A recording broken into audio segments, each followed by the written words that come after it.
Hello guys, good morning. Today is December 27, a day after my hair transplant procedure.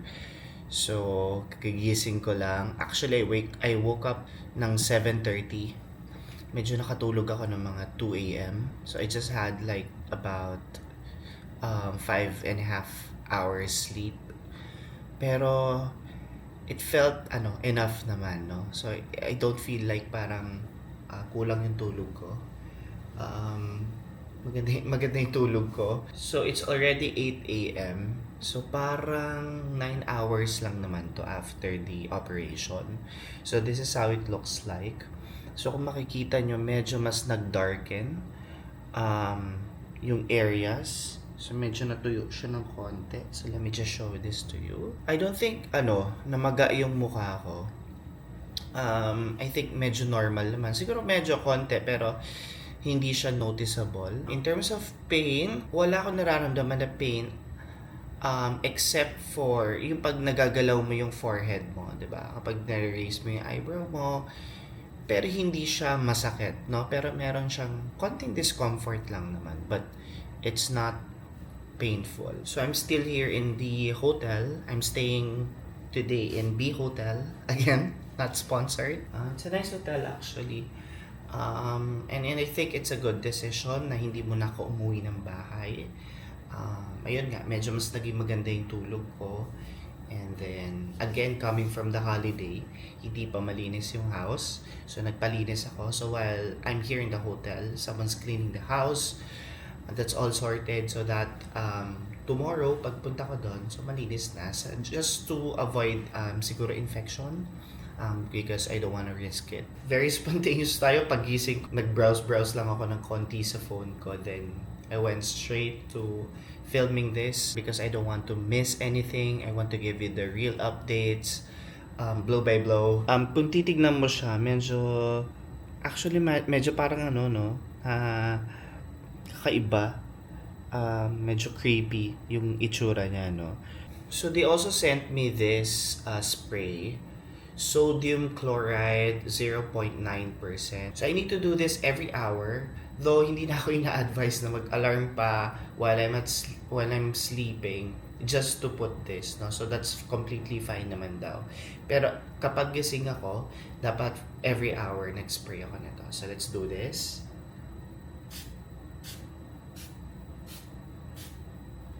And, there. Wala naman masyadong dapat i-apply. Wala rin akong bawal kainin. It's a waiting game, no? So, test of patience talaga tayo dito. And being very careful on the hair transplant. For it, yun talaga yung anxiety ko kagabi kasi malikot talaga ako matulog. What I did, so elevated nga yung head ko. So may 2 pillows, I have my neck pillow, so that, tapos hindi ako tumapat sa headboard. So what I did, sa side ako, yung parang wala akong matatamaan just in case umusog ako while sleeping, so hindi tatama yung ulo ko somewhere, no? So, ganun yung ginawa ko. And then, yung hands ko, pinasok ko sa shorts ko, and then, hinigaan ko siya. I don't know. I'm just completely paranoid. Just wanted to make sure na I won't touch my head, my scalp, di ba? While sleeping. Because you don't know, di ba? So, effective naman. Kasi pagising ko, parang ganun pa rin yung position ko. And I'm just wearing this robe. Thank God, meron sila nito. Kasi actually, ang pwede nyo lang talagang suotin would be polo. Button down shirt. No, kasi hindi ka pwedeng mag-t-shirt after the procedure, after the operation. So may mga dala rin naman akong polo, pero I think sobrang comfy nung robe na to. Siguro nakatulong siya for me to have a good sleep, and it's totally nice. Actually ngayon iniisip ko, pero ba akong bathroom sa bahay? But I don't think I own one, so maybe I'll be using polo. Kasi dito aircon din dito, 'di ba? So parang mas comfy yung yung tela nito. Sorry guys, medyo makalat. Ayan. So yun yung hotel room natin. Ayan. Gusto ko sana talaga longer, to stay here longer. But, it's gonna be too expensive na for me. As you know, gumastos na tayo with the hair transplant. And, ayun pa pala guys, kung fur parent kayo, just like me, super miss ko na yung si Franco, my dog. He's a long coat dachshund. Ayan, so, Franco, I already miss you. Pero kasi, kami ni Franco, we share bed, no? So, magkatabi kami palagi matulog. So, nililinis din yung condo. Pero, kapag ako na yung uuwi sa bahay, si Franco naman yung magdo-dog hotel. 'Di ba? So, ang gastos. Pero, yun, ganun ko siya gagawin. So, for those of you who are planning to do this procedure as well, if you're a fur parent, just like me, yun, I think walang ibang way eh. Talagang, kailangan nyo muna mag-separate. Number one, super tight kami ng dog ko. So every morning, didilaan niya yung face ko or gigisingin niya ako. Magja-jump siya sa bed, 'di ba? So right now, super delicate ng situation ko, super sensitive. So definitely hindi 'yun pwede. To avoid infection na rin kasi may open wound pa tayo. And of course, you don't want to risk it naman. I'm sure Frank would understand. So I'll see you in 10 days. But yun nga, magdo-dog hotel siya. I arranged something for Franco already. On the 28th, lilinisin yung donor area ko. Which is they call it donor area kung saan kinuha yung hair natin. So dito siya sa back part, tsaka a little on the side. I think, ang dami ko nang nakwento. Kasi feeling ko I missed out on a lot of things yesterday. So medyo groggy na ako last night. Medyo pagod na din. But yeah, this is me a couple of hours after the procedure. I don't feel any pain. Okay naman tayo. Actually, may free breakfast tong hotel. So I'm just waiting for my food. Hindi na ako bababa sa buffet area. The way I arrange this is that ipapadala na lang yung food ng mga 8:30. Yeah. So I'm just waiting for my food. And that's my little update for now. Bye guys. And so guys, this is literally my first meal after my operation. Ang maganda lang dito sa hair transplant, after the operation, wala ka naman talagang bawal kainin. Unless may allergy ka, diba? Cheers guys! Cheers! So, na-realize ko, now that I'm filming this, so kapag nag-chew ako ng food, so parang medyo may dito, discomfort. Di siya masakit pero may kirot ng konti. Alright guys, so I'm done eating. So, I'll be taking some of my meds, no, na part ng hair transplant package ko. So what we have here would be antibiotics. Antibiotics which I need to take twice a day after a meal.